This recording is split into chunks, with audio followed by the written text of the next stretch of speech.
सकाळची वेळ, चहा ठेवलेला आहे मस्तपैकी, माझा घेऊन वगैरे झालेला आहे चहा, तर पाणी वगैरे भरून कुकर लावला वगैरे मिस्टरांसाठी ठेवलेला आहे चहा। आणि सण म्हटलं की कसं होतं तयारी आवरायचं असतं, तर हे सगळं झालं की म्हणजे कुकर लावलं आहे, फक्त पीठ मळून ठेवलेलं आहे, पूजा करून घेते आधी आणि मग कारण आज कानवले करायचे नागपंचमी, तर तुम्हाला सगळ्यांना नागपंचमीच्या शुभेच्छा।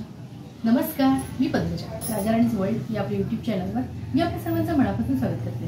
आजचा दिवस तुम्हाला सुखा समाधानाचा आणि आरोग्यपूर्ण हीच ईश्वर चरणी प्रार्थना।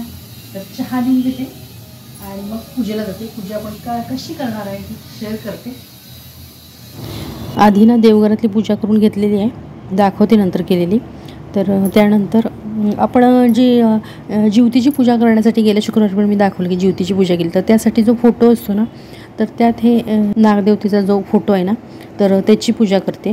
नागपंचमीच्या ना वेगवेगळ्या कथा सांगितल्या जातात, प्रत्येक ठिकाणी वेगवेगळी असते। तर आम्ही लहानपणापासून ऐकलेली जी कथा होती त्यात असं सांगायची की एक शेतकरी असतो आणि तो नागपंचमी दिवशी शेतात जातो आणि नांगरणी करत असतो। तर तो जो नांगर असतो ना, तो वारुळाला लागतो आणि वारुळात पिल्लं असतात नागिणीची, आणि त्या पिल्लांना लागतात आणि पिल्लं मृत पावतात, म्हणजे मरण पावतात। शेतकरी आपलं काम वगैरे आवरतो आणि घरी जातो आणि थोड्या वेळाने तिथे नागिन येते वारुळाजवळ आणि बघते तर पिल्लं वगैरे नसतात। नांगर लागून आपली पिल्लं मृत पावलेली हे लक्षात आल्यावरती काय करते, ते शेतकऱ्याच्या घरी जाते, कारण आपली मुलं हे झालेली आहेत, त्यामुळे कुठल्याही आईला हे होतं आणि ती शेतकऱ्याच्या घरी जाऊन शेतकऱ्यांच्या घरी जितकी का माणसं असतील ना जेवढी, तेवढ्यानं ती दंश करते। आणि त्या शेतकऱ्याची एक मुलगी ना लग्न झालेली असते, ती सासरी असते आणि तिला मात्र माहीत असतं की या दिवशी आपण पूजा वगैरे करायची असते, त्यामुळे ती पूजा करत असते। या पुढची कथा आहे ना, ती पुढे नैवेद्य करता करता सांगते।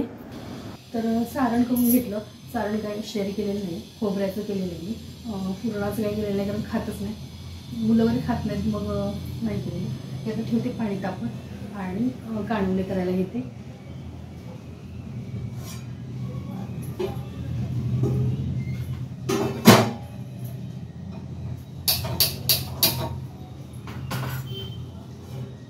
असं बारीक करून ठेवते, म्हणजे पाणी तोपर्यंत थोडी करून घेते आणि मग उलट ठेवते। नागिनीला असं लक्षात येते की ह्यांची एक मुलगी आहे ती दुसऱ्या गावी आहे, तर ती तिथे जाते। तर ही मुलगी पूजा करत असते, पंचमीची पूजा म्हणजे नागाला दूध वगैरे, लाह्या, दुर्वा सगळं वाहिलेलं असतं, नैवेद्य करणार असते।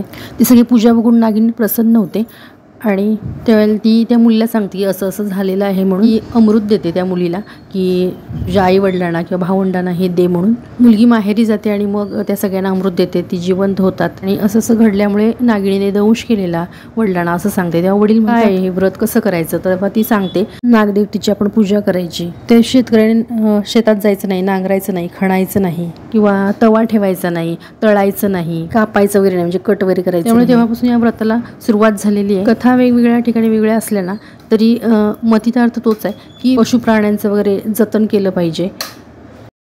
तर नागपंचमी जास्त काही शेअर करता आलं नाही, कारण ते आपण कानवले करतो ते कसं बाबा मोठी पोळी लाटली आणि कट करून थोडी असं नाही, एक लाटावं लागतं, वेळ झाला आणि हे झाल्यासारखं होतं। तर नैवेद्य वगैरे दाखवलेलं आहे, जेवायचं बाकी आहे, म्हणजे जेवायचं अजून। मिस्टर घरी येतात, काल पण घरी होते आरतीला वगैरे, आजही आहे। ह्याचं आपण ज्योतीची जी हे आहे फोटो, तर त्यामध्ये आहेच ना, तर त्याची पूजा केली। देवळात पण नैवेद्य दिला, तर तो दाखवता आला नाही, तर प्रणवला डबा मी छोट्या डब्याचं भरून ठेवलेलं होतं तो नैवेद्य, तर तो त्याला म्हणवते मी येते, तर तो अगदी घाईघाईतच गेला, मग तो नैवेद्य मला दाखवता आला नाही। नागाच्या देवळात, म्हणजे शंकराचं नागाचं देऊळ एकत्र आहे, तिथे मी दिला तो नैवेद्य। तर आता जेवून घ्यायचं आहे, जेवून घेणारच आहे। आज व्हिडिओ मला जास्त हे करता आलेलं नाही आहे, तर आज दुसरीकडे क्लिप लावली, कारण करून ठेवलेली आहे ती, पण झालं असं की हे सण आले आणि मग त्या ह्याच्यात लावता येत नाही। मी म्हटलेलं की मुळात काही नवीन जर केलं तर मी ती तुम्हाला अवश्य रेसिपी शेअर करेन, तर ती क्लिप मी जोडेन। तर काय करणार आहे तर ते त्याच ह्याच्यामध्ये बघा।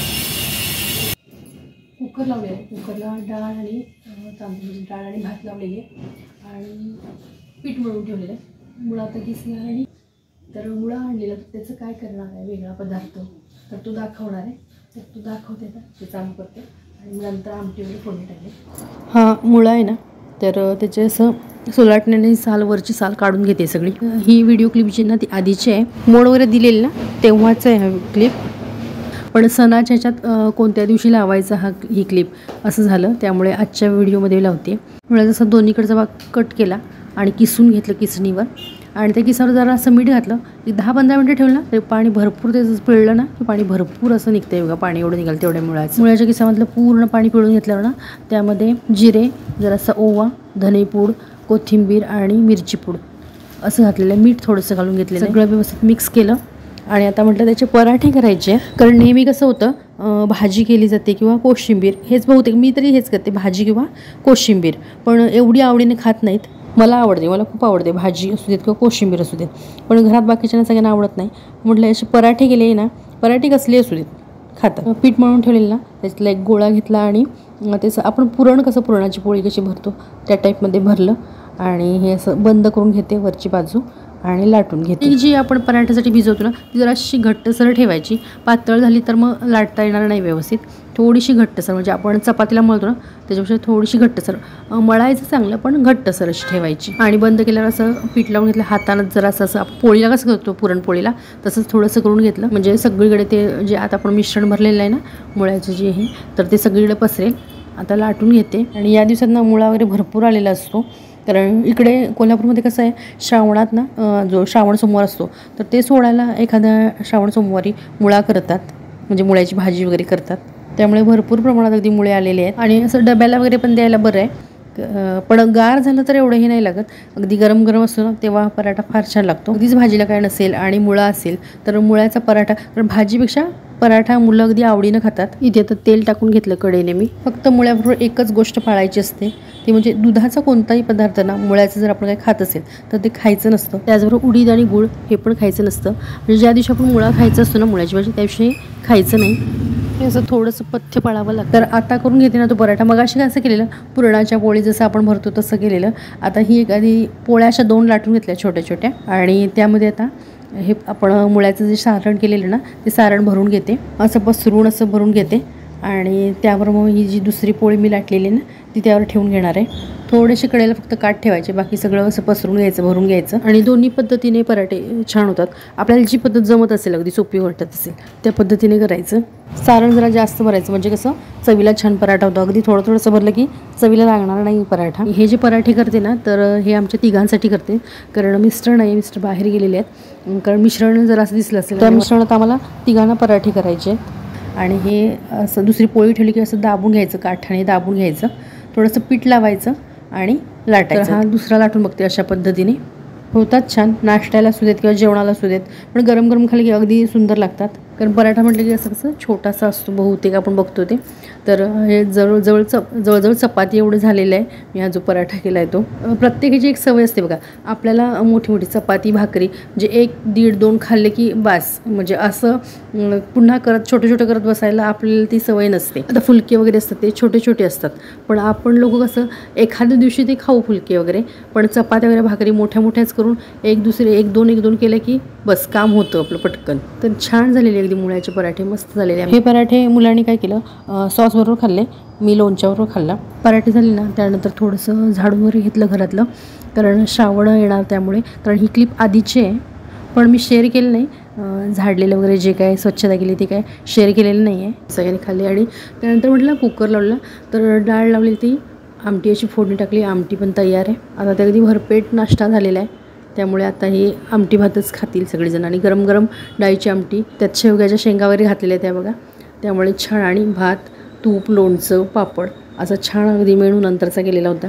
तर आजचा व्हिडिओ आवडल्यास नक्की लाईक, शेअर आणि आपल्या यूट्यूब चॅनल अजूनही सबस्क्राईब केलं असल्यास प्लीज सबस्क्राईब करा, किंवा हा व्हिडिओ तुम्ही नवीनच पाहत असल्यास प्लीज सबस्क्राईब करा. हाई बटनवर पण क्लिक करा. पुन्हा भेटू अशाच एका व्हिडिओसोबत. तोपर्यंत नमस्कार.